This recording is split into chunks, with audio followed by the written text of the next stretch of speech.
Kalingawan, gitaniyag atol sa year-end Christmas party sa mga senior citizen sa Malandag, Malungon, Sarangani Province sa mga personay sa Brigada News o Gwantahanan Party List. Gani bitbit ang ilang mga regalo. Excited sab ang mga lolo o lola sa pagdawat sa mga pahalipay alang kanila susama sa mga groceries o produkto sa brigada nga gipaagi sa paraffol ug pagpakita sa ilang talento. Ug usa diri sa partisipar si Nanay Marites nga pakita og kahana sa pagkanta.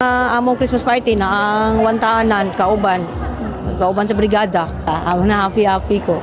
Gawa paminaw ko sa kay Pastor Bong Gonzales sa morning devotion. Mapasalamaton sab si Nanay Fornia. Gumikan na sayra niini ang kalipay sa iyang mga kaubanan sa maong kasaulugan o gipang hinautan nga ang maong kalipay bit-bit sumala pa nila bisan pa sa ilang pagpauli. Nakatawa alam ko na masaya sila ngayon. Masaya talaga ang mga pag Christmas party kasi yun man talaga ang natin na yung lahat whole universe ngayon party ng pagkatao ni Jesus Christ.